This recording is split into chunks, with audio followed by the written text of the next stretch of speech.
আসসালামু আলাইকুম। শুরু করছি আমি পদ্মজা উপন্যাসের ৯০তম পর্ব। চাঁদটা ঠিক মাথার উপরে, চারদিকে ভয়াবহ নিস্তব্ধতা। জোনাকি পোকা ও রাতের প্যাঁচা কারোর মুখে রা নেই, এমনকি বাতাসের নিজস্ব শব্দও থমকে গিয়েছে। শুধু শোনা যাচ্ছে তাণ্ডবলীলার আহ্বান। গাছের ডালপালার আড়াল থেকে নিশাচর পাখিরা চেয়ে আছে, তারা তেজস্বী পদ্মজার আগমন দেখছে। পদ্মজার এক একটা কদম নিশাচর পাখিদের মনে বজ্রপাতের মতো আঘাত হানছে। তার সাদা শাড়ি থেকে বিচ্ছুরিত সাদা রং নিশাচরদের চোখ ঝলসে দিচ্ছে। পদ্মজার এক হাতে রামদা, অন্য হাতে দড়ি, দড়ি দিয়ে বাঁধা ৩টে নেড়ি কুকুর। আচমকা কুকুরগুলো চিৎকার করে উঠল। নিশাচর পাখিরা ভয় পেয়ে এক গাছ থেকে অন্য গাছে উড়ে গেল। গাছের ডালপাড়া নড়ে ওঠাতে পদ্মজাসহ ৩টে কুকুর আর চোখে উপরে তাকালো। চারজোড়া হিংস্র চোখ জ্বলজ্বল করছে। কুকুরগুলোর চোখের চেয়ে মানব সন্তান পদ্মজার চোখের দৃষ্টি ভয়ঙ্কর, যেন চোখ নয়, আগ্নেয়গিরি। এক্ষুনি আগুন ছড়িয়ে চারপাশ ভস্ম করে দিবে। পদ্মজা পায়ে হেঁটে ঘাস পেরিয়ে একটা পুকুরের সামনে এসে দাঁড়ালো। পুকুরের জল কুচকুচে কালো। পুকুরের চেয়ে কিছুটা দূরে মাথা উঁচু করে দাঁড়িয়ে আছে বড় বড় রেইনট্রি গাছ। গাছগুলোর ১০০ বছর বয়স। রেইনট্রি গাছের সাথে বাঁধা অবস্থায় ঘুমাচ্ছে মজিদ, খলিল, আমির, রিদওয়ান ও আসমানি। পদ্মজা পাশ থেকে ছোট চৌকি খাট টেনে অদ্ভুত ভঙ্গিমায় বসল। তার শরীরের রক্ত বুদবুদ করে ফুটছে। ঘুমন্ত অমানুষগুলোকে দেখে তার ঠোঁটে তিরস্কারের মৃদু হাসি ফুটে উঠল। যখন চোখ খুলে আমির ও তার দলবল আবিষ্কার করবে তারা বন্দী, আর সামনে ৩টে কুকুরের সাথে অস্ত্র হাতে দাঁড়িয়ে আছে পদ্মজা, তখন তাদের কেমন অনুভূতি হবে। ৭ ঘন্টা পূর্বে তখন শেষ প্রহরের বিকেল। পদ্মজা লতিফাকে পানি আনতে পাঠিয়েছে। সে রান্নাঘরে রান্না করছে। লতিফা কলপারে এসে আমিরকে দেখতে পেল। আমির আলোক ঘরে প্রবেশ করেছে মাত্র। লতিফা কলসি রেখে আমিরের কাছে যাওয়ার জন্য পা বাড়ালো, কিন্তু ২ কদম হেঁটে এসে সে থমকে দাঁড়ায়।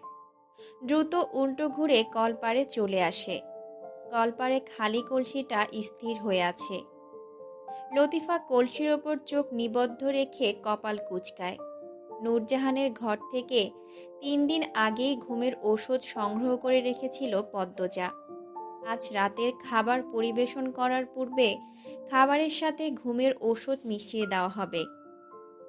যখন সবাই ঘুমিয়ে পড়বে তখন পদ্মজা আক্রমণ করবে। এই পরিকল্পনাই লতিফাকে জানানো হয়েছে। লতিফা কলপারে এসে আমিরকে দেখে দুর্বল হয়ে পড়ে। তার বলে দিতে ইচ্ছে হয় আমির যেন রাতের খাবার না খায়, কিন্তু যখন মনুষ্যত্ব জেগে উঠল সে থেমে গেল। আজ লতিফার একখানা বড় কাজ আছে। রিনুকে নিয়ে তার পালাতে হবে।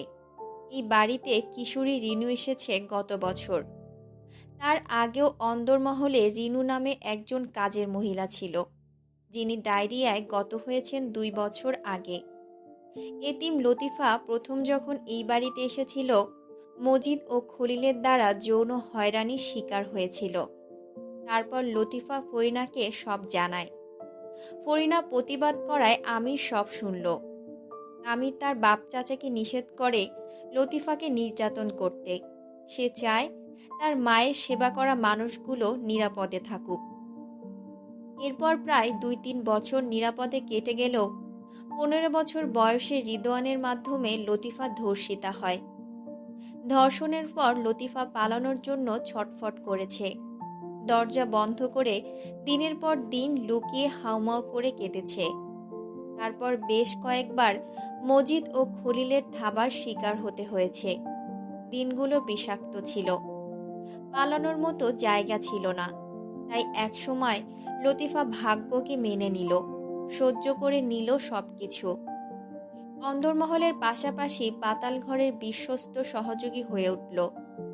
তবে গত 4 বছর ধরে সে মজিদ, খলিল আর রিদওয়ানের থাবা থেকে মুক্ত। এর পিছনেও কাহিনী রয়েছে।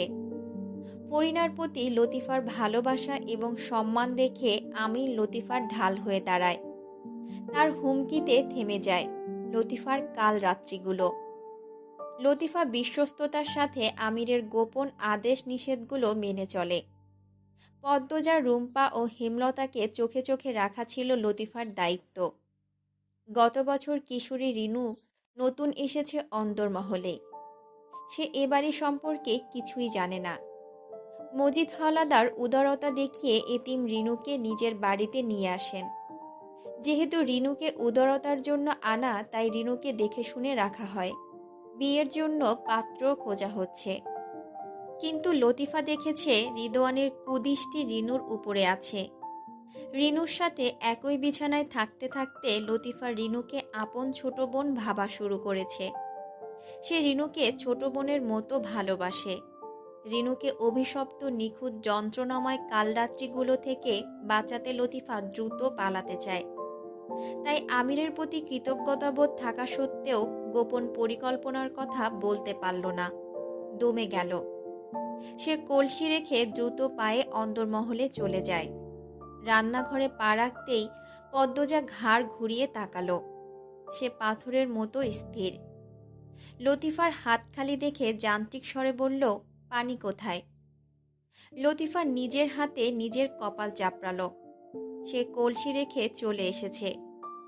লতিফা টান টান করে হেসে বলল, এখনই আনতাসি, খাড়াও। লতিফা কলসি আনতে চলে গেল। পদ্মজা এক এক করে পাতিলে মশলা ঢালল। মুরগি কষানো হবে। পুলিশ ভোরে পূর্ণার লাশ ফেরত দিয়েছে। বাসন্তী নাকি রাতে স্বপ্ন দেখেছেন পূর্ণা লাহারি ঘরের পাশে কবর খুঁড়ছে। তাই তিনি সবাইকে অনুরোধ করেছেন পূর্ণার কবর যেন লাহারি ঘরের পাশে গোলাপ গাছটির নিচে হয়। বাসন্তীর কথা রাখা হয়। পূর্ণা তার প্রিয় গোলাপ গাছটির নিচে পরম শান্তিতে ঘুমাচ্ছে। পদ্মজা আজও কাঁদল না। সে চুপচাপ কোরআন শরীফ পড়েছে। তারপর পূর্ণাকে কবর দেওয়া হলে অন্দরমহলে ফিরে এসেছে। এ নিয়ে সমাজে নানান কথা হচ্ছে। পদ্মজার ব্যবহারে অবাক হয়েছে প্রেমা, বাসন্তী ও প্রান্ত। মৃদুলের অবস্থা নাজেহাল। তাকে হাজার টেনেও পূর্ণার কবর থেকে সরানো যাচ্ছে না। খাওয়া দাওয়া ছেড়ে দিয়েছে। মৃদুলের মা জুলেখা বানু ছেলের পাগলামি দেখে অসুস্থ হয়ে পড়েছেন। মোড়ল বাড়ির অবস্থা করুণ। পদ্মজা ভাবনা ছেড়ে কাজে মন দিল। লতিফা কলসি নিয়ে দৌড়ে আসে। তারপর মেঝেতে কলসি রেখে বলল, লও পানি। পদ্মজা পূর্বের স্বরেই বলল, যা যা আনতে বলেছিলাম আনা হয়েছে? হ, আনছি। রিনু ব্যাগ গুছিয়েছে? হ, গুছাইছে। রিনুকে ডাকো। লতিফা রান্নাঘর থেকে গলা উঁচু করে ডাকল, রিনু রে, ওই রিনু। রিনু আশেপাশেই ছিল। লতিফার ডাক শুনে দ্রুত হেঁটে আসে। সে গতকাল থেকে আতঙ্কে আছে। ভয়ে রাতে ঘুমাতে পারিনি। রিনুর সামনের দাঁতগুলো উঁচু, গায়ের রং কুচকুচে কালো, কিন্তু মনটা সাদা। সহজ সরল একটা মেয়ে। রিনু এসে বলল, হ আপা। পদ্মজা বলল, রাতে বের হয়ে যাবি লুতুবুবুর সাথে। পথে একদম ভয় পাবি না। আমি লুতুবুবুকে কিছু টাকা দিয়েছি আর একটা ঠিকানা দিয়েছি। আল্লাহ সহায় আছেন। বিসমিল্লাহ বলে বের হবি। পথে আল্লাহকে স্মরণ করবি বেশি বেশি। ইনশাল্লাহ কোনো ক্ষতি হবে না। রিনু বাধ্যের মতো মাথা নাড়ালো। লতিফা পদ্মজাকে বলল, তোমারে ওরা কিচ্ছু যদি করে? পদ্মজা উত্তর দিল না। লতিফা উত্তরের আশায় তাকিয়ে রইল। অনেকক্ষণ পর পদ্মজা বলল, আমার ঘর থেকে কাপড়ের ব্যাগটা নিয়ে পুকুর পাড়ের আশেপাশে কোথাও রেখে আসো। এখন আরেকটু পেঁয়াজ রসুন বাটো। রাইখা আইছি, সব কাম শেষ। গোয়াল ঘরের পিছনে 3টা কুত্তা বাঁধা আছে। চিল্লাইছে অনেকক্ষণ। খাওন দিছি, এরপরে থামছে। আর ওই যে আলমারিটার পিছনে একটা বয়াম আছে। ওইটার ভিতরে রিনু বিষ পিঁপড়া ভরছে। এইটাও একটু পরে রাইখা মনে। মরে যাবে না? না। বয়ামের মুখ কাপড় দিয়া বাইন্ধা রাখছি, ভিতরে মাড়িও আছে, বলল রিনু। পদ্মজা, লতিফা ও রিনু তিনজনে মিলে রান্না বান্না শেষ করল। আমিনা সদর ঘরে আলোকে নিয়ে খেলছেন। তার জীবন আলোতে সীমাবদ্ধ, আর কিছুতে পরোয়া করেন না। আগে ঘরের ব্যাপারে হলেও কথা বলতেন, এখন তাও করেন না। সারাদিন আলোর সাথে কথা বলেন, মনের ব্যথা আলোকে শোনান। আলো কিছু বোঝে না, শুধু হাসে। আলোর হাসিটাই আমিনার সঙ্গী। রিনু রান্নাঘর থেকে বেরিয়ে গিয়েছিল। মিনিট দুয়েকের মাঝে দৌড়ে ফিরে আসে। পদ্মজাকে জানায় রিদওয়ান ভাইজানে আইতাছে, লগে একটা সেরি। পদ্মজার হাত থেমে যায়। তাহলে সেই নারী যে পূর্ণাকে হত্যা করতে সাহায্য করেছে। রিনু এক হাত দিয়ে অন্য হাত চুলকাতে থাকলো। সে রিদওয়ানকে আগে ভয় পেত, এখন নাম শুনলেই কাঁপে। লতিফা রিনুর অস্বস্তি ভয় খেয়াল করে বলল, রিনু ঘরে যা, দরজাটা লাগায়া দিবি। লতিফার বলতে দেরি হয়, রিনুর ঘরে চলে যেতে দেরি হয় না। রিদওয়ান সদর ঘরে প্রবেশ করে আসমানিকে বলল, আমার লগে থাকবা না অন্য ঘর লইবা? রিদওয়ানকে দেখেই আমিনা আলোকে নিয়ে ঘরে চলে যান। আসমানি নিকাব তুলে চোখ বড় বড় করে বলল, বাড়ির ভিতরে তোমার লগে থাকুম? আইসি যে এটাই বেশি, এমনিতে ডর লাগতাছে আমার। তখন রানী কাকি এরা ছিল, এখন তো নাই। যারা আছে এরা থাকা আর না থাকা সমান। আসমানি চারপাশ দেখে বলল, পদ্মজা কই? আসমানির চোখ মুখ দেখে দাঁত কেলিয়ে হাসল রিদওয়ান। বলল, বাবুর বউ পাগল হইছে, মাথা ঠিক নাই, ভয় পেও না। আসমানি চারপাশ দেখতে দেখতে বলল, মাথা ঠিক নাই দেখাই তো ডর বেশি। রিদওয়ান আসমানির সাথে ঘনিষ্ঠ হয়ে দাঁড়ালো, বলল, আজিত ফিরবে কোন দিন? মারে লইয়া শহরে গেছে, আইতে 4-5 দিন তো লাগবই। তাহলে কয়দিন আমার সাথে থাকো? আসমানি রিদওয়ানের মুখের দিকে তাকিয়ে হাসল। রান্নাঘর থেকে টুংটাং শব্দ আসছে। আসমানি বলল, পদ্মজা যদি জিগায় আমি কার কি লাগি? তোমাকে চিনে না, বাড়ির কাছে থাকো, আজিদের বউ হিসেবে দেখেনি কখনো? না, তাইলে কিছু বলার দরকার নাই। প্রশ্ন করলে উত্তর দিও না।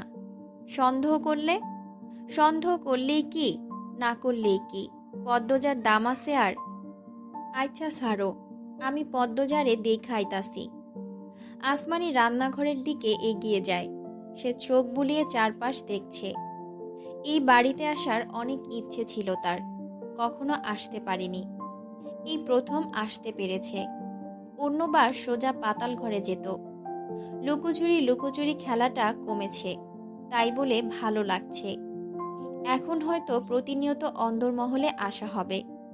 লুকিয়ে ভাঙা ফটক দিয়ে পাতাল ঘরে যেতে হবে না। আমির ধানের বস্তায় পিঠ ঠেকিয়ে বসে আছে। ঘরের অর্ধেক অংশ জুড়ে ধানের বস্তা রাখা হয়েছে।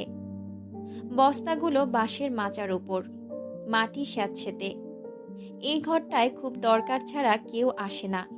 আবছা অন্ধকারে আমিরের মুখটা অস্পষ্ট। তার হাতে পদ্মজার বেনারসি। বুকটা ধরফর দরফর করছে। আর মাত্র কয়েকটা ঘন্টা। ইস, যদি থেকে যাওয়া যেত। আফসোসে বুকের ভেতরটা পুড়ে যাচ্ছে, কিন্তু কোনো পথ নেই। সব পথ বন্ধ। হয় আগুনে ঝলসে যেতে থাকো, নয় মৃত্যু গ্রহণ করো। ওই নিষ্ঠুর শর্ত। আমির পদ্মজার বেনারসির দিকে তাকালো। ধুলোর আস্তরণে বন্দি হয়ে গেছে সব স্বপ্ন আশা। চোখে ছবির মতন দৃশ্যমান হয় পদ্মজার লাজুক মুখখানা। তার দুধে আলতা ছিমছিমে গঠনে খয়েরি রংটা কি ভীষণ মানাতো। বর্ষাকালে শুক্রবার মানিয়েছিল বৃষ্টিতে ভেজা। আমির ঘন্টার পর ঘন্টা পদ্মজাকে এক ধ্যানে দেখেছে। মুখস্থ করে নিয়েছে তার প্রতিটি পশমের দৈর্ঘ্যপ্রস্থ। আমির কল্পনা থেকে বেরিয়ে বেনারসিতে চুমু দিল। সীমাহীন যন্ত্রণা থেকে বলল, যখন তোমার কথা ভাবি তখন আমার শরীরের সমস্ত শিরা উপশিরায় বাঁচতে থাকো। আমাদের পথটা কি আর একটু দীর্ঘ হতে পারত না? আমির উত্তরের আশায় বেনারসির দিকে তাকিয়ে রইল। তার ঠোঁট দুটো বাচ্চাদের মতো ভেঙে আসে।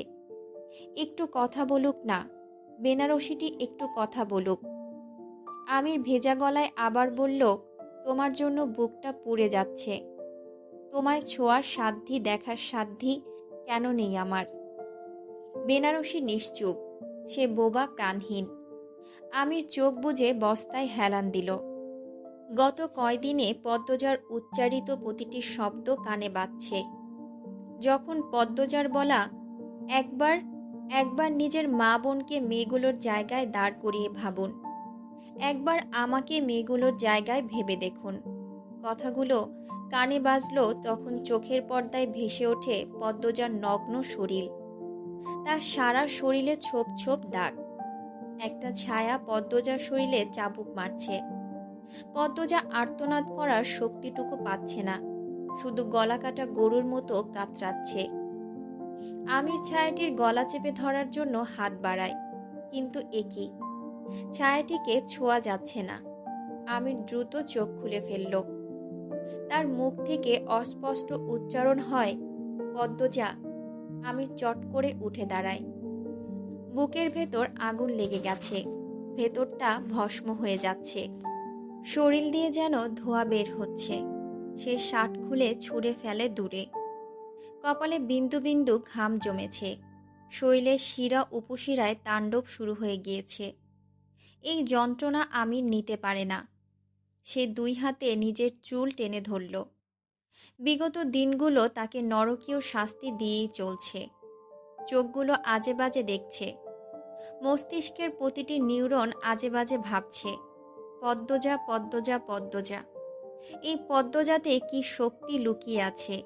এই একটিমাত্র নাম তাকে নিঃস্ব করে দিয়েছে, বিষাক্ত করে তুলেছে প্রতিটি শ্বাস প্রশ্বাস। আমি টিনের দেয়ালে এক হাত রেখে নিজেকে শান্ত করার চেষ্টা করে। মজিদ ক্লান্ত হয়ে আলোক ঘরে বসলেন। এখানে প্রচুর আলো বাতাস আসে। লতিফা মজিদকে আসতে দেখে দ্রুত শরবত আর পান সুপারি নিয়ে আসে। মজিদের সামনে এসে বসে রিদওয়ান ও খলিল। মজিদ শরবত পান করে লতিফাকে প্রশ্ন করলেন, পদ্মজা কথাবার্তা বলছে? লতিফা নতজানু অবস্থায় উত্তর দিল, হ কইছে। রিদওয়ান লতিফাকে বলল, যে মেয়েটা আসছে দেখে রাখবি, যত্ন নিবি। লতিফা বাধ্যের মতো বলল, আচ্ছা ভাইজান। খলিল বললেন, আসিদপুর থাইকা যে বড় পাটিটা আনছিলাম, পুষ্কুনি পারে ওইটা বিছাবি। বিছাইছি খালু, এশারের আজান্ডার পরে সব খাওন দাওন দিয়ামু। ভালো করছস। খলিল পান মুখ পুড়ে বললেন। লতিফা শরবতের খালি গ্লাস নিয়ে চলে গেল। মজিদ আরও 2 গ্লাস পানি পান করলেন। তিনি ভীষণ ক্লান্ত। সারাদিন দৌড়ের উপর ছিলেন। রিদওয়ানের ভুল আপাতত মগার উপর ঘুরে গিয়েছে। মগা গতকাল থেকে বাড়িতে নেই। আবার শেষবার মগার সাথে পূর্ণা ছিল। সবার জবানবন্দির ভিত্তিতে আপাত দৃষ্টিতে মগা খুনি। পুলিশ হাওলাদার বাড়ির দারোয়ানকে খুঁজেছে। মোড়ল বাড়িতে পুলিশ এসেছে শুনেই রিদওয়ান দারোয়ান মুত্তালিবকে হত্যা করেছিল, তাই পুলিশ মুত্তালিবকে পেল না। মজিদ হাওলাদার পুলিশকে বলেছেন তিনি ধারণা করছেন দারোয়ান ও মগা পরিকল্পনা করে পূর্ণাকে ধর্ষণ করার পর হত্যা করেছে। পুলিশ এখন দারোয়ান মুত্তালিব ও মগাকে খুঁজছে। রিদওয়ান নিরাপদে আছে। খলিল মজিদকে বললেন, ভাইজান কিছু ভাবছেন? কি নিয়ে? মজিদের নির্বিকার স্বর। রিদওয়ানের ভ্রুকুটি হয়ে গেল। সে চারপাশ দেখে বলল, আপনি এত নির্বিকার কেন চাচা? আজ আমিরকে খুন করার কথা ছিল। মজিদ এক হাত তুলে রিদওয়ানকে চুপ করতে ইশারা করলেন। তারপর বললেন, বাবু যদি আমাদের কথা না শুনে তখন ব্যবস্থা নেব, তার আগে না। রিদওয়ানের মুখটা ফ্যাকাশে হয়ে যায়। সে নাছোড়বান্দা স্বরে বলল, আমির কখনোই পদ্মজাকে খুন করবে না, শেকল বন্দিও করবে না। মজিদ গভীর স্বরে বললেন, দেখা যাবে। রিদওয়ান খলিলের দিকে তাকালো। তারপর অধৈর্য হয়ে মজিদকে বলল, আমিরের জন্য আমাদের ক্ষতি না হয়ে যায়। মজিদ খলিলকে বললেন, দেখ তো আশেপাশে কেউ আছে নাকি, ঘরগুলো দেখবি। আমির মাত্র বের হতে যাচ্ছিল। মজিদের শেষ কথাটা কানে আসতেই সে দরজার আড়ালে লুকিয়ে পড়ে। খলিল আলোক ঘরের প্রথম দুটো ঘর দেখে এসে বললেন, কেউ নাই। তারপর চেয়ারে বসলেন। রিদওয়ান খলিলের দিকে তাকিয়ে ইশারা করে মজিদকে বোঝাতে। খলিল মজিদের আরেকটু কাছে এসে বসলেন। তারপর বললেন, রিদু কিন্তু হাসা কইতাছে ভাইজান, বাবুরে দিয়া আর ভরসা নাই। মজিদ রিদওয়ানের দিকে তাকিয়ে বললেন, তুই কি বোঝাতে চাচ্ছিস? বাবু আমাদের খুন করে পদ্মজাকে নিয়ে সংসার করতে চাইবে? রিদওয়ান তড়িৎ গতিতে বলল, এটা কি সম্ভব না কাকা? আলমগীর ভাই কি করল? মজিদ নির্লিপ্ত কণ্ঠে খলিলকে বললেন, খলিল, তোর ছেলের বুদ্ধি এখনো হাঁটুতে আছে। রিদওয়ান উঠে দাঁড়ায়। তার মাথা চড়ে যাচ্ছে। মজিদ বললেন, তুই আমার পাশে বস, তোর মাথায় কিছু কথা ঢোকাতে হবে। রিদওয়ান মনের বিরুদ্ধে আবার বসল। মজিদ বললেন, চুপ করে আমার কথা শোন। আলমগীর আর বাবুর মধ্যে আকাশ পাতাল পার্থক্য। পাতাল ঘরের রীতি পূর্বপুরুষ থেকে পেলেও নারী পাচার চক্রটার সৃষ্টি বাবুর।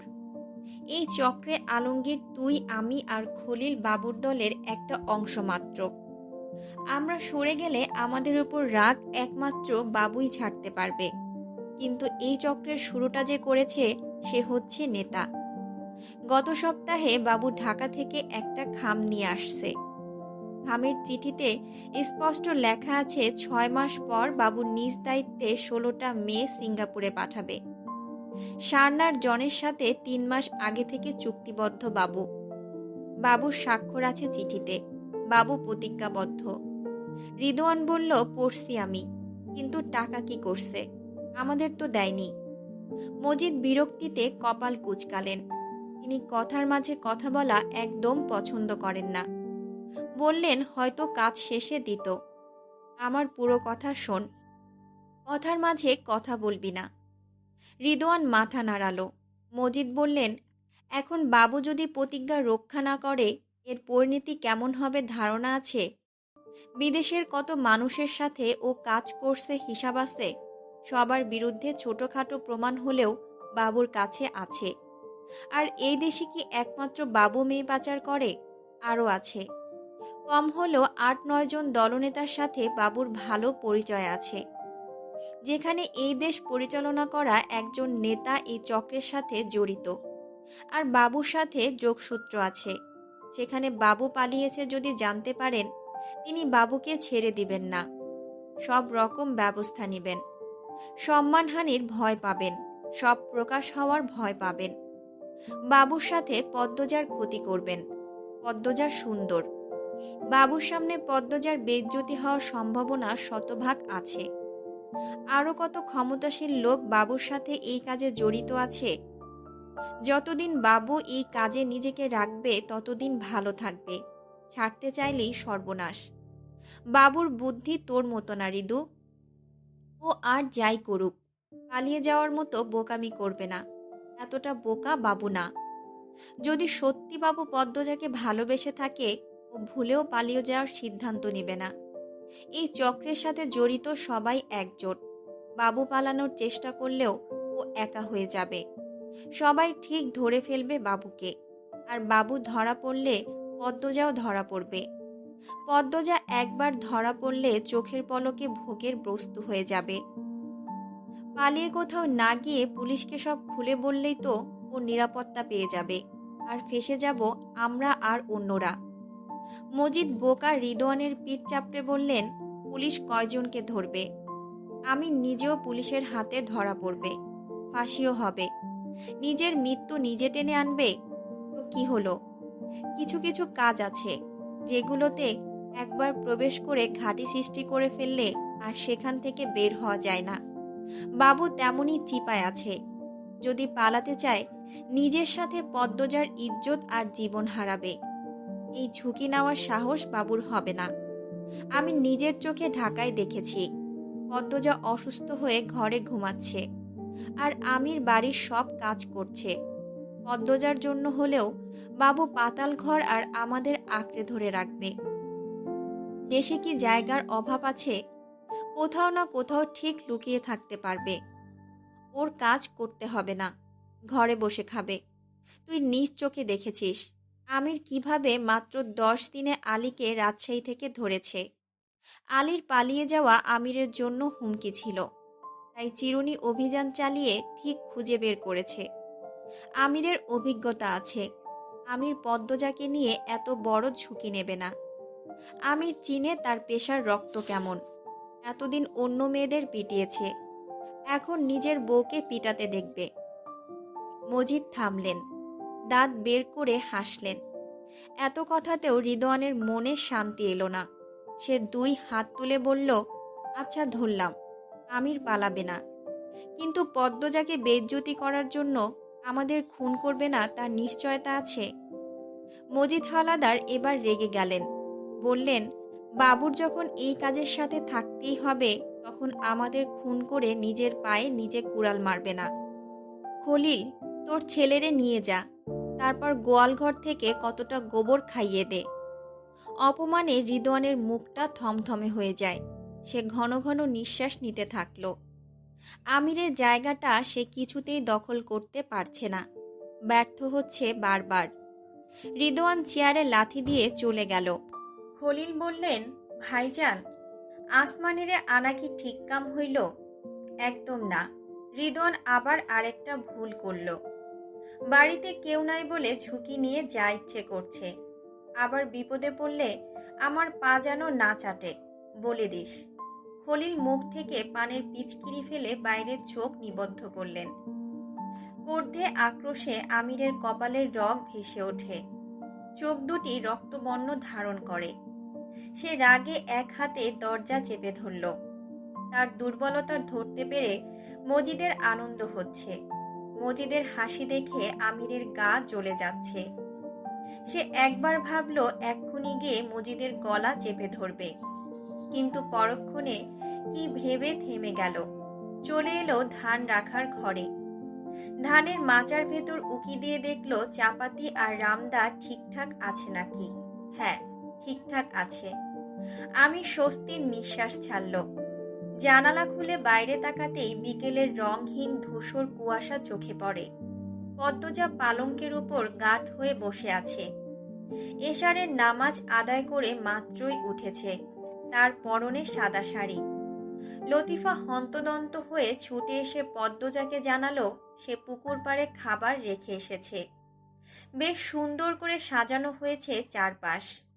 মজিদ, খলিল, আমির, রিদওয়ান ও আসমানি এক্ষুনি যাবে। পদ্মজা নিস্তেজ গলায় বলল, ওরা ঘুমিয়ে পড়লে আমাকে ডেকো। তার শান্ত স্বর। কথা শুনে মনে হচ্ছে পদ্মজা লতিফাকে ঘর ঝাড়ুর জন্য অথবা রান্না করার জন্য ডাকতে বলেছে। লতিফা দৌড়ে বেরিয়ে গেল। তার বুকের ভেতর দামামা বাজছে। মনে হচ্ছে যুদ্ধ শুরু হতে চলেছে। এ তো সত্যিই যুদ্ধ। লতিফার ঘাম হচ্ছে। চাপা একটা আনন্দ কাজ করছে। কি অদ্ভুত। রান্নাঘরে আসমানি গিয়েছিল ঠিকই, কিন্তু পদ্মজার সাথে কথা বলতে পারেনি। পদ্মজা একটাও জবাব দেয়নি। সে আসমানিকে পুরো দমে এড়িয়ে গিয়েছে। আসমানি নিরাশ হয়ে বেরিয়ে যায়। তারপর আর তাদের দেখা হয়নি। পদ্মজা বিছানা থেকে নেমে শক্ত করে হাত খোপা করল। জানালা গলে চাঁদের আলো পদ্মজার পায়ের ওপর পড়ে। নিখুঁত কালো রাতকে চাঁদ তার নরম আলোয় আচ্ছন্ন করে রেখেছে। পদ্মজা চাঁদের আলোকে ছোঁয়ার চেষ্টা করে।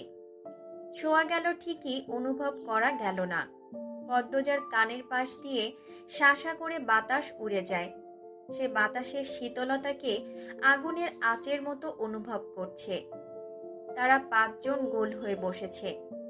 খাবারের সুন্দর ঘ্রাণে চারপাশ মৌ মৌ করছে। রান্নার ঘ্রাণ শুনেই আমির বুঝে গেল সব পদ্মজা রান্না করেছে। সে নিজেকে সামলাতে পারল না। সবার আগে খাওয়া শুরু করলো। আগে তাদের হালকা পাতলা আলোচনা করার কথা ছিল। তারপর খাওয়া দাওয়া করে ভবিষ্যৎ পরিকল্পনা করবে। কিন্তু আমির নিয়ম ভঙ্গ করে শুরুতেই খাওয়া শুরু করে। অগত্যা বাকিরাও খাওয়া শুরু করলো।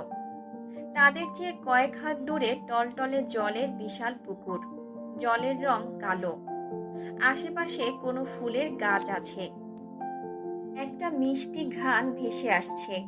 কালো জলের পুকুরটির 25টি সিঁড়ি।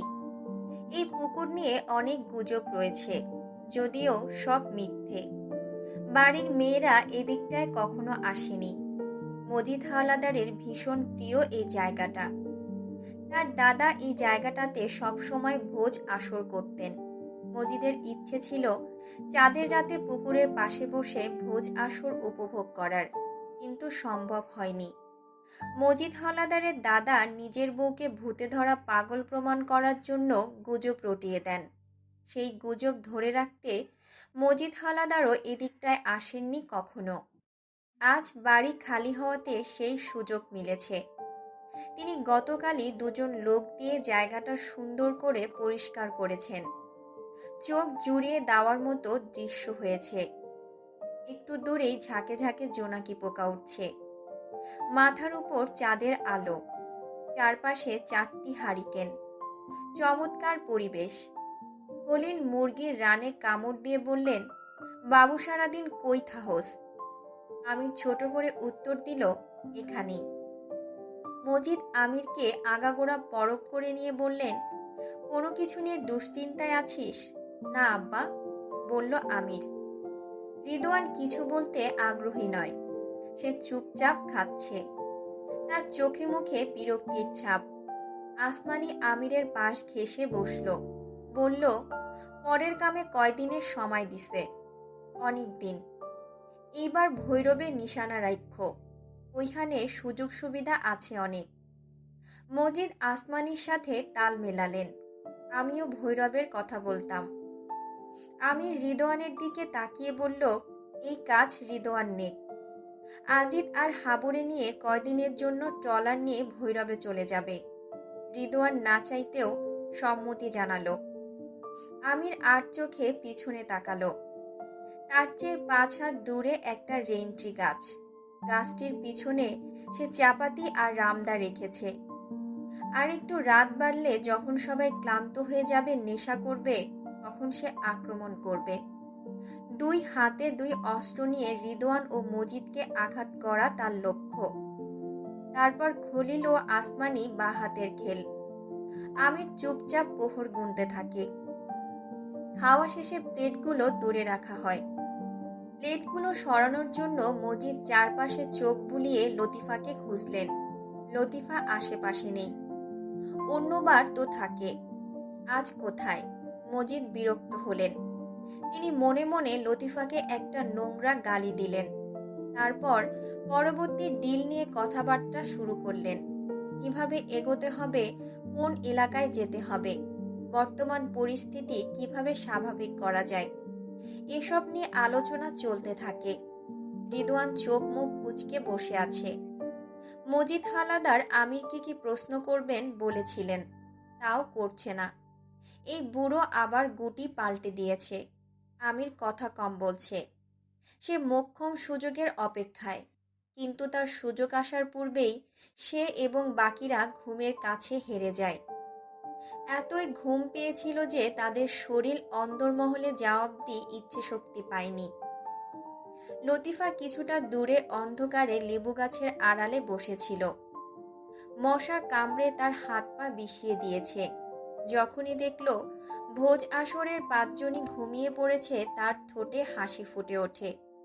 সে ছুটে যায় অন্দরমহলে। পদ্মজা সদর ঘরে শান্ত হয়ে বসেছিল। লতিফা হাঁপাতে হাঁপাতে সব জানালো। তারপর তারা লুকিয়ে রাখা দড়ি আর ওড়না নিয়ে চলে আসে পুকুর পাড়ে। পদ্মজা, লতিফা ও রিনু মিলে ঠান্ডা মাথায় মজিদ, খলিল, আমিন, রিদওয়ান এবং আসমানির হাত পা ও মুখ বেঁধে ফেলল। তারপর এক এক করে টেনে নিয়ে গেল রেইনট্রি গাছের সামনে। 5 জনকে 5টি গাছের সাথে বেঁধে তারা স্থির হয়ে দাঁড়ালো। লতিফা, রিনু ঘেমে একাকার। রিনু তো ভয়ে তরতর করে কাঁপছে। এমন একটা দুঃসাহসিক কাজে অংশগ্রহণ করে সে হতভম্ব। পদ্মজা বলল, এবার তোমরা বেরিয়ে যাও। লতিফা ও রিনু দুজনের গায়েই বোরকা ছিল। তারা ব্যাগ নেওয়ার জন্য অন্দরমহলে দৌড়ে যায়। পদ্মজা বিদায় জানাতে অন্দরমহলে আসে। বের হওয়ার পূর্বে রিনু ও লতিফা পদ্মজাকে জড়িয়ে ধরে কান্না করে দিল। লতিফা বিষণ্ণ গলায় বলল, আবার দেখা হইব তো পদ্ম? আল্লাহ চাইলে আমাদের আবার দেখা হবে বুবু। সামলাইতে পারবা সব? পারবো, তুমি বেরিয়ে যাও, আর দেরি করো না। লতিফা এক হাতে ব্যাগ নিয়ে অন্য হাতে রিনুর হাত ধরল। তারপর ছলছল চোখে পদ্মজাকে একেবারে দেখে বেরিয়ে পড়ল অচেনা গন্তব্যে। আমিনা সদর ঘর থেকে সবকিছু দেখেছেন। এতদিনের পুরনো কাজের মেয়ে চলে যাচ্ছে কেন? তিনি প্রবল আগ্রহ থেকে পদ্মজাকে প্রশ্ন করলেন, লুতু কই যাইতাছে? পদ্মজা শান্ত স্বরে বলল, শহরে যাচ্ছে। ওমা, কার কাছে? আপনি ঘরে যান, সকাল হওয়া অবধি বের হবেন না। আমিনা অবাক হয়ে জানতে চাইলেন, ক্যারে? পদ্মজা তীক্ষ্ণ চোখে তাকালো, বলল, এতদিন যেরকম নির্জীব ছিলেন আজও থাকুন। পদ্মজা রান্নাঘর থেকে হাতে রামদা তুলে নিল। তারপর আমিনাকে জোর করে ঘরে ঢুকিয়ে বাইরে থেকে দরজা বন্ধ করে দিল। দরজা বন্ধ করার আগে আমিনার উদ্দেশ্যে বলল, যদি কোনো শব্দ করেন আপনার মাথা শরীর থেকে আলাদা হয়ে যাবে। তারপর পদ্মজা রামদা নিয়ে গোয়াল ঘরে চলে গেল। সেখান থেকে 3টে নেড়ি কুকুর নিয়ে পুকুর পাড়ের পথ ধরল। নিশীথে 5 জন মানুষ বাঁধা অবস্থায় মাথা ঝুঁকে ঘুমাচ্ছে, আর সামনে রামদা নিয়ে এক রূপসী বসে আছে। পাশে 3টে কুকুর দাঁড়িয়ে আছে। দৃশ্যটি ভয়ঙ্কর। শুনশান নীরবতায় কেটে যায় ঘন মুহূর্ত। আর সময় নষ্ট করা যাবে না। তারা বেঘরে ঘুমাচ্ছে। মৃত্যু উপভোগ না করে অমানুষগুলো মরে যাক পদ্মজা চায় না। সে 2 জগ পানি 5 জনের মাথার উপর ঢেলে দিল, তাতেও তাদের ঘুম ভাঙল না। পদ্মজা রামদার শেষ প্রান্ত দিয়ে পরপর 5 জনের পায়ের তালুতে আঘাত করল। এতে কাজ হয়, তারা সক্রিয় হয়। 5 জনই আধবোজা চোখে তাকায়। তাদের ঘুমের ঘোর এখনো কাটেনি। মাথা ভারী হয়ে আছে, ভন ভন করছে। পদ্মজা চৌকি কাঠের উপর গিয়ে বসল। রিদওয়ান পদ্মজাকে ঝাপসা ঝাপসা দেখছে। সে চোখ বুজে আবার তাকালো। পদ্মজার হাসি হাসি মুখটা ভেসে ওঠে। তার হাতে রামদা। জল জল করছে পদ্মজার পাশের 3টে কুকুরের চোখ। রিদওয়ান চমকে গেল। মজিদ, খলিল এবং আসমানি যখন পরিস্থিতি বুঝতে পারল, তারাও চমকে যায়। তারা কথা বলতে গেলে হু আওয়াজ বের হয়। উঠতে গেলে টের পায় তাদের হাত পা বাঁধা। ঘুম উবে যায়, মস্তিষ্ক সচল হয়ে ওঠে। রিদওয়ান অবাক চোখে মজিদের দিকে তাকায়। মজিদও তাকালেন। তারা ছোটার জন্য ছটফট করল, কিছু একটা বলার চেষ্টা করল, কিন্তু কোনো চেষ্টাই সফল হচ্ছে না। আমির পদ্মজার দিকে তাকিয়ে আছে। তার চোখ দুটি বারবার বুজে যাচ্ছে, তবে পরিস্থিতি ধরতে পেরেছে। সে সবসময় বলে পদ্মজার নাকি নিজস্ব আলো আছে। এই যে এখন তার মনে হচ্ছে অন্ধকারচ্ছন্ন অতলে যখন সে তলিয়ে যাচ্ছে, তখন পদ্মজা এসে আলোর মিছিলে ভরিয়ে দিয়েছে তার মনের উঠোন। পদ্মজা 5 জনকে পরখ করে নিল। তাদের ছটফটানি আর ভয়ার্ত চোখ পদ্মজার দেখা সবচেয়ে সুন্দর ও তৃপ্তিকর দৃশ্য। আমিরের উপর চোখ পড়তেই আগে চোখে ভাসে আমিরের অযত্নে বেড়ে ওঠা মাথার চুল, যা আমিরের কপালও চোখ ঢেকে রেখেছে। পদ্মজা উঠে দাঁড়ালো। রিদওয়ান ও মজিদের পাশে গিয়ে বসল। দূরে সন্তানহারা পেঁচা ডাকছে চাপা স্বরে। আশেপাশে নাড়াচাড়ার শব্দ শোনা যাচ্ছে। পদ্মজা তাদের উপর ঝুঁকল। তারপর মৃদু হেসে চাপা স্বরে বলল, তবে হোক উৎসব। পদ্মজার কণ্ঠ ও হাসি তাদের হৃৎপিণ্ডে জোরে সোরে আঘাত হানে। আসমানি ও শব্দ করেই চলছে। সে ভীতগ্রস্ত। ভয়ে তার শরীরে ঘাম হচ্ছে। ভয় পাচ্ছে উপস্থিত 4 জনই। পদ্মজা আনাড়ি নয়। সে এর আগে 3টে খুন করেছে। শেষ খুনটা নিখুঁত ছিল। পদ্মজাকে ভয় পাওয়ার যথেষ্ট কারণ রয়েছে। রিদওয়ান শরীরের সবটুকু শক্তি দিয়ে মুক্ত হওয়ার চেষ্টা করছে। পদ্মজা হিজল গাছটির দিকে এগিয়ে যায়। লতিফা হিজল গাছের পিছনে কাপড়ের ব্যাগটি রেখেছে। পদ্মজা কাপড়ের ব্যাগখানা নিয়ে আসে। ব্যাগ উল্টো করতে বেরিয়ে আসে 3টে বয়াম, চাপাতি, ছুরি, রামদা ও তলোয়ার। অস্ত্রগুলো দেখেই বন্দীদের আত্মা কেঁপে ওঠে। খলিল হাওলাদার ভয়ে পা দিয়ে মাটি খুঁড়তে খুঁড়তে গোঙানো শুরু করলেন। পদ্মজা তীক্ষ্ণ চোখে তাকায়। ছুরি নিয়ে ধীর পায়ে হেঁটে আসে। পদ্মজার হাতে ছুরি দেখে কুকুরগুলো পালাতে উদ্যত হয়, কিন্তু তারা সুপারি গাছের সাথে বাঁধা, তাই পালাতে পারল না। ঘেউ ঘেউ করে চিৎকার করে উঠল। পদ্মজা খলিলের ওপর ঝুঁকে তার মাথার চুল শক্ত করে ধরে কিটমিট করে বলল, যে হাত দিয়ে এতদিন হত্যা করে আসা হয়েছে, আমি আজ সেই হাত কেটে ফেলব। খলিল চোখ দুটো মার্বেলের মতো বড় বড় হয়ে যায়। পদ্মজার রন্ধ্রে রন্ধ্রে ঢুকে পড়ে পূর্ণার মৃতদেহের সোদা গন্ধ। ভেসে ওঠে আঁচড় কাটা মায়াবী মুখটা। সে মনের ক্রোধ প্রকাশ করতে খলিলের চুল ধরে রেনটি গাছের সাথে বার কয়েক আঘাত করল। খলিলের মাথা ফুলে টিলার মতো উঁচু হয়ে যায়। যে চোখে এতদিন হিংস্রতা ছিল, সেই চোখে ভয়ের ছাপ। পদ্মজা ছুরি দিয়ে খলিলের হাত পায়ের চামড়া ছিঁড়ে দিল। তারপর বয়াম থেকে মরিচ নিয়ে সেখানে আহত স্থানে মাখিয়ে দিল। খলিলের চোখ ফেটে জল বেরিয়ে আসে। তিনি কেঁদে কিছু বলছেন, কিন্তু উ ছাড়া কিছু শোনা যাচ্ছে না। যন্ত্রণায় তার কলিজা ফেটে যাচ্ছে, জ্বলে যাচ্ছে হাত পা। খলিলকে ছেড়ে পদ্মজা সরু চোখে রিদওয়ানের দিকে তাকালো। কাছে কোথাও থেকে পেঁচা ডাকছে। জোনাকি পোকাদের দেখা যাচ্ছে না। কুকুর 3টে পদ্মজার দিকে অবাক চোখে তাকিয়ে আছে। খলিলকে আঘাত করার সময় পদ্মজার চোখে মুখে যে হিংস্রতা ফুটে উঠেছিল, সেই দৃশ্য দেখে তারা অবাক হয়েছে। পদ্মজাকে তাকাতে দেখে রিদওয়ান চট করে চোখের দৃষ্টি সরিয়ে নিল।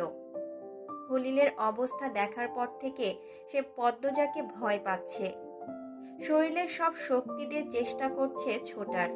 রিদওয়ানের চোরা চাহনি দেখে পদ্মজা হয়তো হাসল। মধ্যরাতের বাতাস ছড়িয়ে পড়েছে সর্বত্র।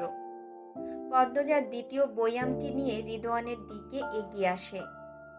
পদ্মজার এক একটা কদম রিদওয়ানের আত্মাকে কাঁপিয়ে তুলছে। পদ্মজা রিদওয়ানের পাশে বসল। রিদওয়ান আর চোখে পদ্মজার দিকে তাকায়। পদ্মজা রিদওয়ানের মুখের সামনে মুখ নিয়ে দাঁত বের করে হাসল, বলল, রাখে আল্লাহ মারে কে। রিদওয়ান একটু নড়াচড়া করে দূরে সরে যাওয়ার চেষ্টা করে। পদ্মজা এক থাবায় রিদওয়ানের মুখ থেকে ওড়নার বাঁধন খুলে দিল। সঙ্গে সঙ্গে রিদওয়ান মজিদের উদ্দেশ্যে বলল, আমি আগেই বলছিলাম, এই মেয়ে আমাদের বিপদের কারণ হবে, শোনেননি? পদ্মজা খপ করে রিদওয়ানের তালুর চুল টেনে ধরল।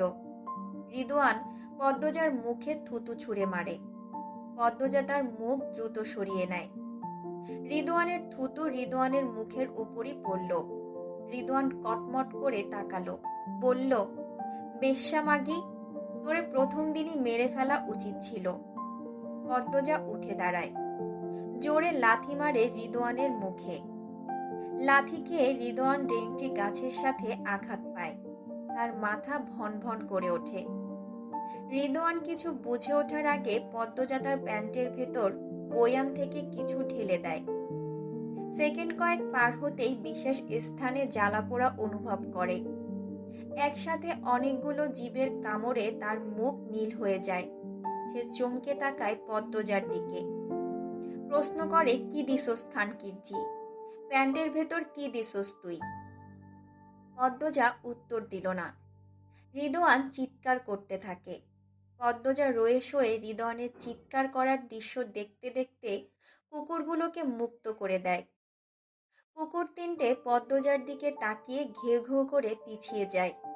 পদ্মজা তৃতীয় বয়াম নিয়ে মজিদের পিছনে গিয়ে দাঁড়ালো। বয়াম থেকে 2 টুকরো কাঁচা মাংস বের করলো। ছাগল জবাই করেছিল আজ। সে দেখে শুনে হাড্ডি সহ কয়েক টুকরো মাংস রেখে দিয়েছিল। মাংস দেখে কুকুরগুলোর চোখ চকচক করে উঠল। পদ্মজা 1 টুকরো মাংস নিয়ে মজিদের পিছনে গিয়ে দাঁড়ালো। তারপর মজিদের মুখের ওপর মাংসের টুকরোটি ধরল। 3টে কুকুর ঘেউ ঘেউ করে একসাথে ঝাঁপিয়ে পড়ে মজিদের ওপর।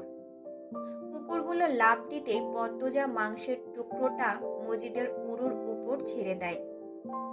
কুকুরগুলোকে নিজের দিকে তেড়ে আসতে দেখে মজিদ নিঃশ্বাস নিতে ভুলে যান। চোখের পলকে মজিদের হাত, পা ও মুখের চামড়া ছিঁড়ে যায়। বেরিয়ে আসে রক্ত। 1 টুকরো মাংস নিয়ে 3 কুকুরের মধ্যে কাড়াকাড়ি শুরু হয়। তাদের বিষ দাঁতের কামড় পড়ে মজিদের গোপনাঙ্গে। তিনি গোঙাতে গোঙাতে চোখের ইশারায় পদ্মজাকে আকুতি করেন এসব যেন থামানো হয়। অন্যদিকে রিদওয়ান ছোটার জন্য ছটফট করছে।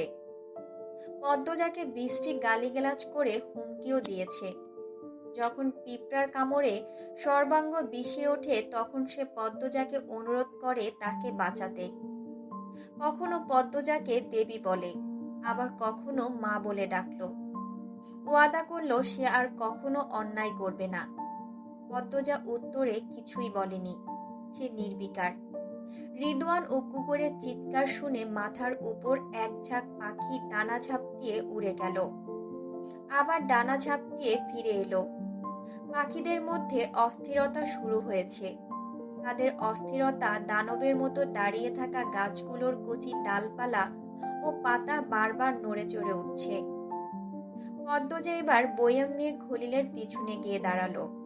পূর্বের মাংসটি নিয়ে একটি কুকুর দৌড়ে দূরে চলে যায়। তার পিছনে পিছনে বাকি 2টো কুকুরও গেল। পদ্মজা আরেক টুকরো মাংস খলিলের মুখের উপর ধরল। তারপর কুকুর 3টের আকর্ষণ পেতে মুখ দিয়ে শব্দ করল, হুস। খলিল হাওলাদার কুকুরগুলোর দিকে তাকিয়ে ভয়ে প্রস্তাব করে দিলেন। পদ্মজার ডাকে 3টে নেড়ি কুকুর সাড়া দিল। তারা ঘেউ ঘেউ করে দৌড়ে আসে। খলিলের উপর ঝাঁপিয়ে পড়ে।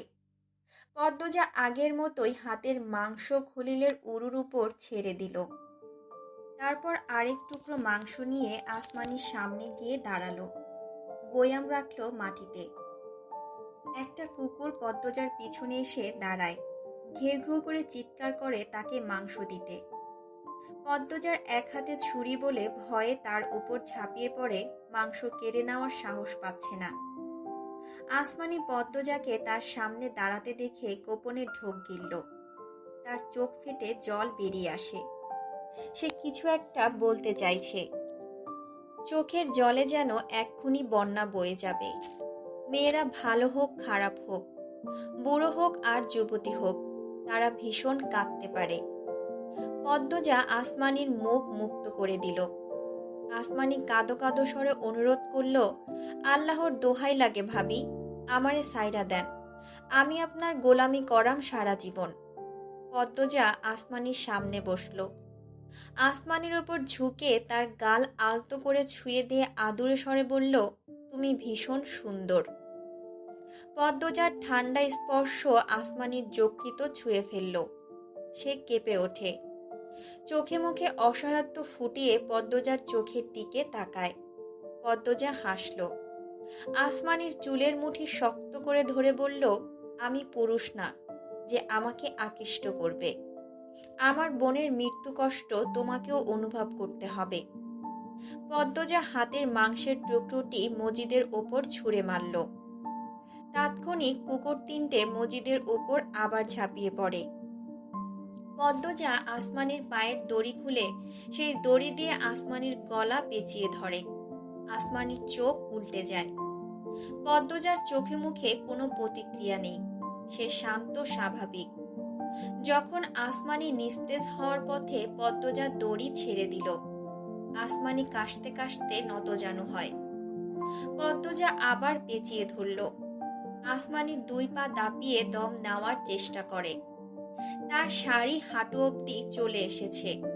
যতক্ষণ না আসমানির নাক মুখ দিয়ে রক্ত বের হয়, পদ্মজার শরীরের সবটুকু শক্তি দিয়ে টেনে ধরে রাখে দড়ি। ক্ষণমুহূর্ত যুদ্ধে আসমানি নিস্তেজ হয়ে যায়।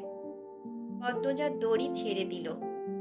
আসমানির জিহ্বা মুখের ভেতর নেই, বাইরে বেরিয়ে এসেছে। চোখ দুটি উল্টে রয়েছে, সারা মুখে কালচে ভাব। পদ্মজা তার 2 হাত ঝেড়ে আসমানির মৃত লাশ থেকে দূরে সরে দাঁড়ায়। পিঁপড়ার কামড়ে রিদওয়ানের কোমর থেকে পায়ের তালু অবধি অবশ হয়ে গেছে। গলা শুকিয়ে কাঠ, শরীর ব্যথায় টনটন করছে। তার স্পর্শকাতর স্থান গুরুতর আহত।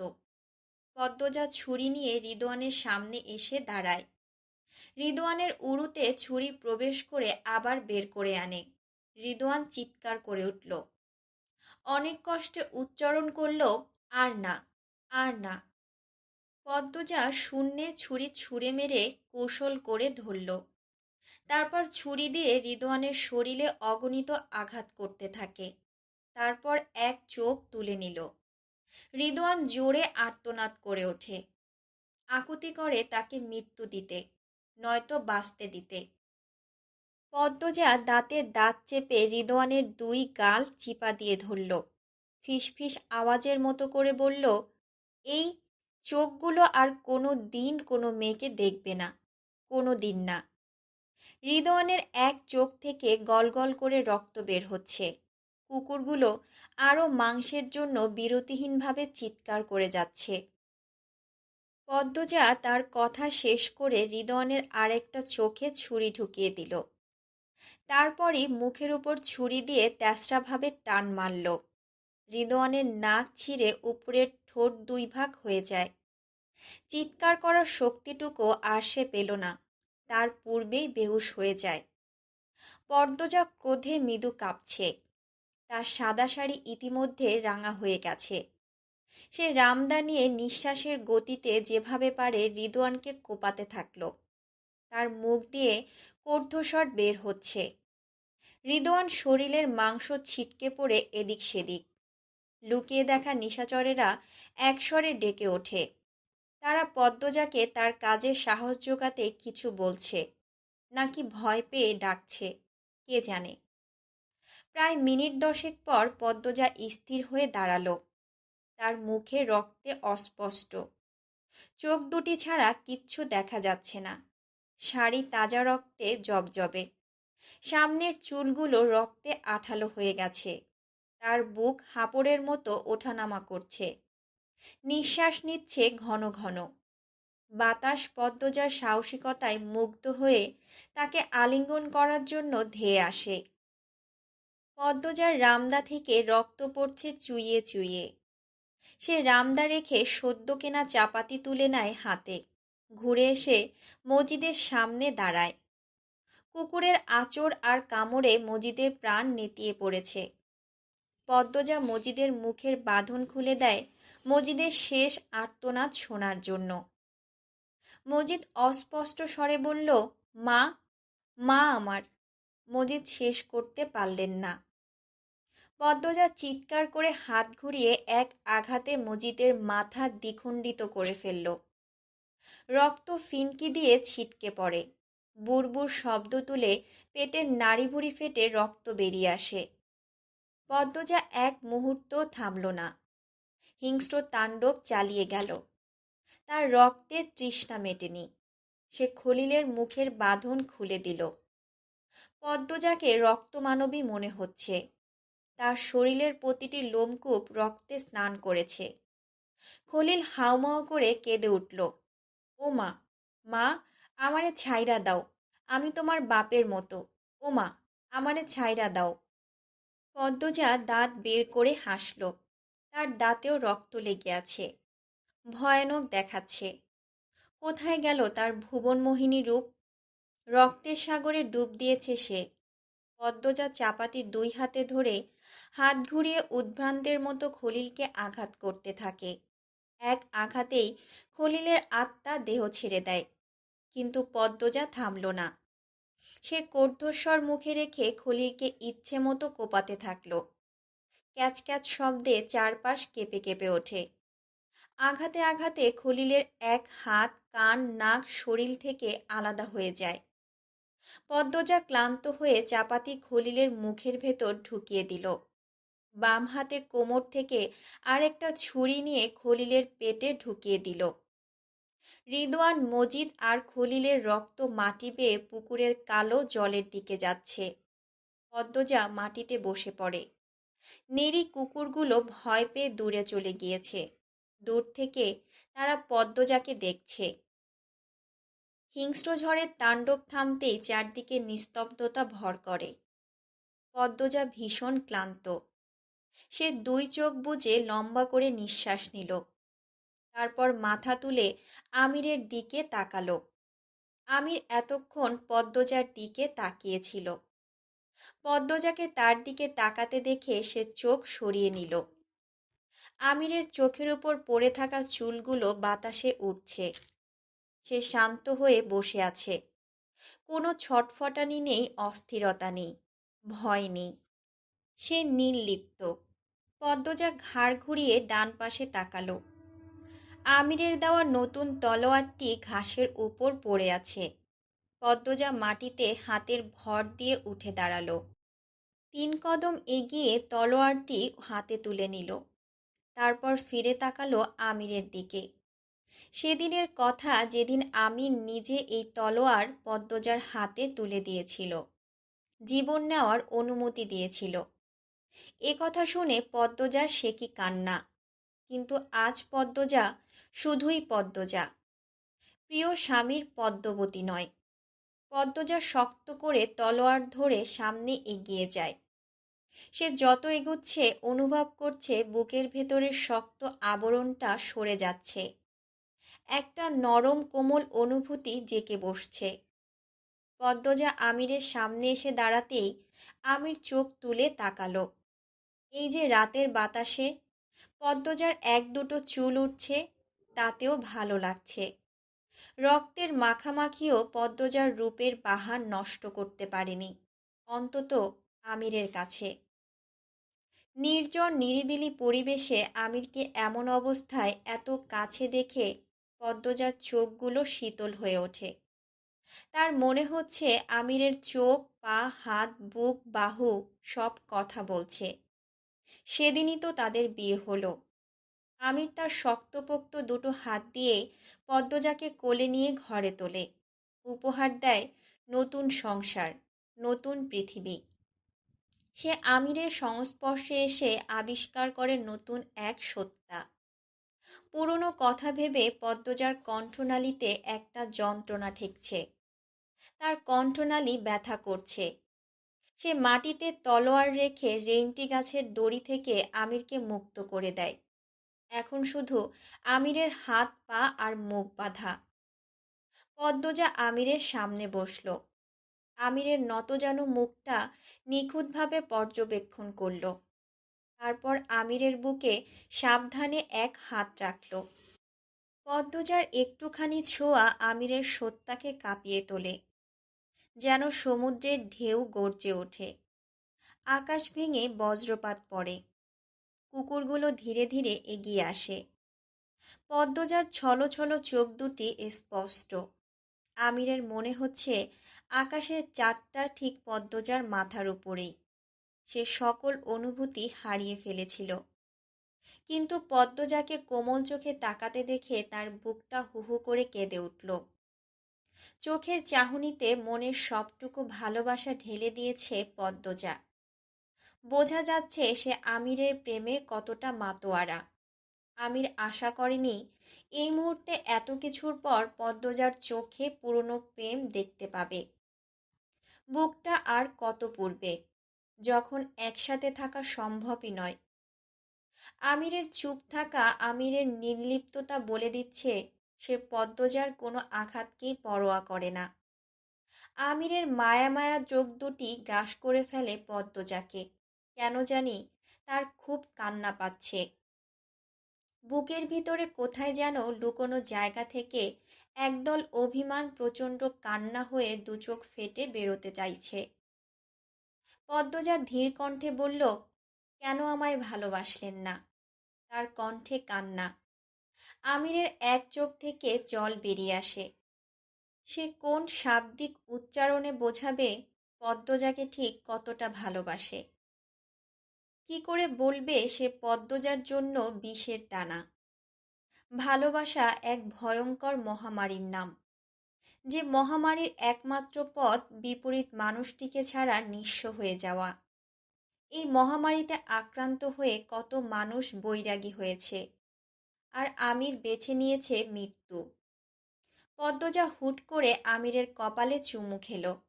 আমিরের হৃৎপিণ্ড জ্বলে ওঠে, তার নিঃশ্বাস বন্ধ হয়ে আসে। পদ্মজার দুই চোখের জল আটকাতে পারল না।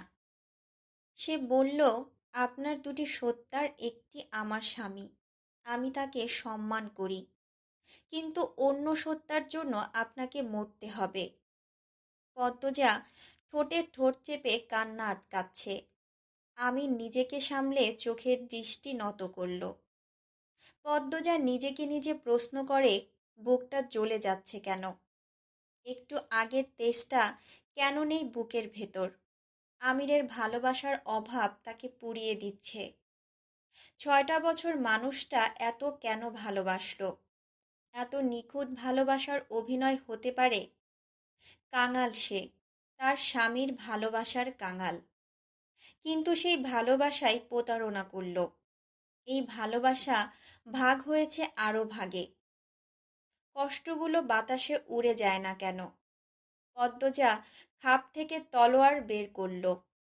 তলোয়ারখানা দেখে পদ্মজার বুকের ভেতরে দ্রিম দ্রিম করে কিছু বাজতে থাকে। কেঁপে ওঠে তার হাত। পদ্মজার ঢোক গিলে নিজেকে ধাতস্থ করল। তারপর কাঁপা হাতে আমিরের মুখ থেকে ওড়নার বাঁধন খুলে দিল। আমিরের আর্তনাদ শোনার জন্য নয়, সে চায় আমির তাকে কিছু বলুক, কিন্তু কি শুনতে চায় সে জানে না। আমিরের বেলা সে কঠোর হওয়া তো দূরে থাক, তলোয়ার চালানোর সাহস পাচ্ছে না। আমির মাথা নত করে অপেক্ষা করছে মৃত্যুর জন্য। মৃত্যু তার জন্য উপহার। পদ্মজা আঘাত করতে সময় নিচ্ছে। আমিরের নিশ্চুপতা তার মনের ব্যথা বাড়িয়ে দিচ্ছে। সে বেহায়া হয়ে কাট কাট কণ্ঠে বলল, কিছু বলার আছে? আমির তাকালো। এই তো, এই দৃষ্টি পদ্মজাকে খুন করে ফেলে, তীরের বেগে বুকের ভেতর ছিদ্র করে ফেলে। এই পৃথিবীতে নাকি শ্যামবর্ণ অবহেলিত, অথচ ভুবনমোহিনী রূপসী পদ্মজা শ্যামবর্ণ এক পুরুষকে ভালোবেসে থমকে গিয়েছে।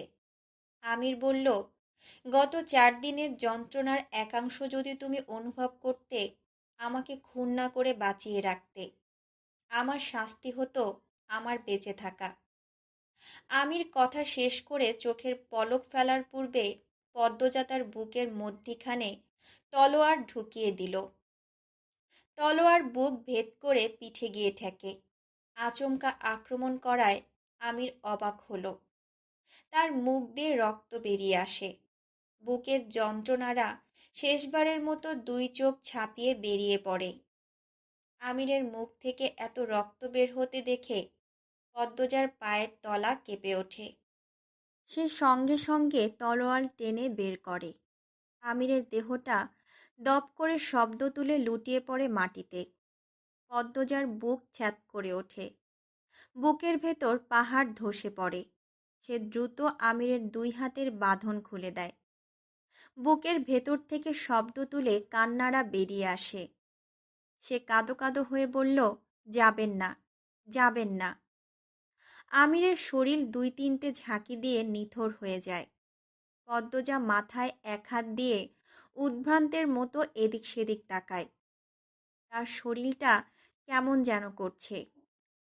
চোখের সামনে তিলে তিলে গড়ে তোলা প্রেমের রাজপ্রাসাদ ভেঙে চুরমার হয়ে যাচ্ছে। সে শব্দ শুনতে পাচ্ছে। শব্দের আঘাতে তার মগজ চূর্ণ বিচূর্ণ হয়ে যাচ্ছে। পদ্মজা আর্তনাদ করে ওঠে। 2 হাতে মাটি চাপড়ে চিৎকার করে কেঁদে উঠল, আল্লাহ, আল্লাহ। তার চিৎকার শুনে সন্তানহারা প্যাঁচাটির কান্না থেমে যায়। আল্লাহ উচ্চারণটি প্রতিধ্বনিত হতে থাকে যেন বারবার। এই একটি ডাকে পদ্মজার সর্বহারার বেদনা ফুটে ওঠে। সে আপন মানুষদের মৃত্যু দেখতে দেখতে ক্লান্ত। তার যন্ত্রণার পাহাড় ভেঙে গেছে। পদ্মজা বাচ্চাদের মতো হাঁটুতে ভর দিয়ে একবার ডানে যায় আর একবার বামে যায়। তারপর আমিরের মাথার কাছে এসে বসে। আমিরের চোখ দুটো খোলা, পদ্মজার দিকে তাকিয়ে আছে। চোখ জোড়ার কি পদ্মজাকে দেখার তৃষ্ণা মেটেনি? তোমাকে দেখার তৃষ্ণা আমার কখনোই মিটবে না পদ্মবতী। পদ্মজা চমকে পিছনে তাকায়। কেউ নেই। ডান পাশ থেকে আবার শুনতে পায় একই কথা। পদ্মজা ডান পাশে তাকায়। তারপর শুনতে পায় বাম পাশ থেকে। পদ্মজা চরকির মতো ঘুরতে থাকে। সে বাস্তব দুনিয়া থেকে বেরিয়ে এসেছে অনেক আগে। আমিরের বলা পুরনো কথাগুলো সে শুনছে। প্রতিটি কথা তাকে সূচের মতো খোঁচাচ্ছে। পদ্মজা এত ব্যথা সহ্য করতে না পেরে 2 হাতে খামচে ঘাস টেনে তুলল। তারপর এক হাত দিয়ে মাটিতে আঘাত করতে করতে চিৎকার করে কাঁদল। কাঁদতে কাঁদতে তার গলার স্বর স্তব্ধ হয়ে যায়। সে শরীরের ভার ছেড়ে দেয়। সেজদার মতো উবু হয়। তারপর মাথা তুলে এক হাতে আমিরের চোখ দুটি বন্ধ করে দিল। চোখের জল মুছে চারপাশে চোখ বুলালো। তার চোখের দৃষ্টি অস্থির, নিঃশ্বাস এলোমেলো। এই বিশাল পৃথিবীতে এখন সে একা। আচমকা সে উঠে দাঁড়ায়। যেখানে ভোজ আসর হয়েছিল সেখানে ছুটে যায়। আমিরের প্লেট আলাদা। তার প্লেটে 2টো পদ্ম ফুল আঁকানো। পদ্মজা খুঁজে খুঁজে আমিরের প্লেটটা বের করল। সেখানে কিছু খাবার অবশিষ্ট ছিল। পদ্মজা ঘাড় ঘুরিয়ে একবার আমিরের মৃতদেহ দেখল। তারপর দ্রুত অবশিষ্ট খাবারটুকু খেল। খাবার শেষ হতেই পানি না খেয়ে দৌড়ে আমিরের কাছে আসে। একটা তীক্ষ্ণ ঠান্ডা স্রোত বুকের এদিক থেকে ওদিকে ছুটে বেড়াচ্ছে। চারটা অর্ধেক ডুবে গিয়েছে, তবে তার আলো এখনো রয়ে গেছে। পদ্মজা আমিরকে টেনে সোজা করল। আমিরের শার্টের বুক পকেট থেকে একটা বিশেষ শিশি বেরিয়ে আসে। পদ্মজা শিশিখানা হাতে নিয়ে অবাক চোখে আমিরের ফ্যাকাশে মুখটা দেখে। সে কিছু একটা বলে, কিন্তু কথাটি ফুটল না। তার কথা হারিয়ে গেছে। তারপর ভাবল বিষ খেয়ে আত্মহত্যা করবে, কিন্তু পরক্ষণে মনে পড়ল আত্মহত্যা মহাপাপ। পদ্মজা বিষের শিশি ছুঁড়ে ফেলে পুকুরে। আমিরের মাথাটা কোলে নিয়ে অনেকক্ষণ গুনগুন করে কাঁদল পদ্মজা। বাতাসের বেগ বেড়েছে। রক্ত শুকানোর পথে। ঠান্ডা কাটার মতো বিচ্ছে শরীরে। পদ্মজার ভীষণ ঘুম পাচ্ছে। সে রক্তাক্ত আমিরকে টেনে মাঝে নিয়ে এসে সুন্দর করে শুইয়ে দিল। তারপর আমিরের নিথর দেহটিকে 2 হাতে জড়িয়ে ধরে তার বুকের ওপর শুয়ে পড়ল। মিনিট 2 পর ঘুম ঘুম চোখে মাথা উঁচু করে আমিরের 2 গালে সময় নিয়ে 2টো চুমু দিল পদ্মজা। একটা কুকুর পদ্মজাকে ঘিরে হাঁটছে, আর বাকি 2টো কুকুর মজিদ, খলিল, রিদওয়ান ও আসমানীর লাশ শুকছে। ক্লান্ত পদ্মজা আমিরের বুকে শুয়ে শান্ত হলো। চোখ বুজল। যে পৃথিবীর লীলা খেলায় সে বাধ্য হয়েছে স্বামীর বুকে অস্ত্র চালাতে, সেই পৃথিবীর উদ্দেশ্যে মনের খাতায় চিঠি লিখল। ক্ষমা করো পৃথিবী, তাকে আমি ঘৃণা করতে পারিনি। তাকে আমি নিষ্ঠুর মৃত্যু দিতে পারিনি। যার হাতের 5টি আঙুল আমার নির্ভরতা, যার বুকের পাঁজরে লেগে থাকা ঘামের গন্ধ আমার সবচেয়ে প্রিয়, যার উষ্ণ ঠোঁটের ছোঁয়া আমার প্রতিদিনের অভ্যেস, যার এলোমেলো চুলে আমি হারিয়ে যাই বারংবার, যার ভালোবাসার আহ্বানে সব কিছু তুচ্ছ করে ছুটে যাই, যার মিষ্টি সোহাগে অন্য জগতে হারিয়ে যাই, তার কষ্ট আমি কি করে সহ্য করি। লোকে বলে স্বামীর পাঁজরের হাড়ে স্ত্রী তৈরি। তাহলে যার পাঁজরে আমার সৃষ্টি তার আর্তনাদ কি করে শুনি। এই কঠিন কাজ আমার পক্ষে সম্ভব হয়নি। ও পৃথিবী, সবাইকে বলে দিও আমার কবরটা যেন আমার স্বামীর কবরের ঠিক পাশেই হয়। আমি তাকে ভালোবাসি। যেমন সত্য চন্দ্র সূর্য, তেমন সত্য আমি তাকে ভালোবাসি। শেষ রাত্রি। চারদিকে ছড়িয়ে আছে রক্ত। একটি জিহ্বা বের করা নারীর দেহ, তিনটি ক্ষতবিক্ষত পুরুষ দেহ ও একটা মাথা। মাঝখানে শুয়ে আছে আমির হাওলাদার। তার বুকের উপর শুয়ে আছে তারই অর্ধাঙ্গিনী, তারই খুনি উম্মে পদ্মজা। খাবারে ঘুমের ওষুধ ছিল বলে পদ্মজা ঘুমিয়ে পড়েছে। তিনটে নেড়ি কুকুর এলোমেলো হয়ে এদিক সেদিক হাঁটছে। সাই সাই করে বাতাস বইছে। অনেকগুলো তারার মাঝে একটা চাঁদ, স্বচ্ছ আকাশ। চাঁদটা তার নরম আলো নিয়ে ঠিক আমির পদ্মজার উপর স্থির হয়ে আছে।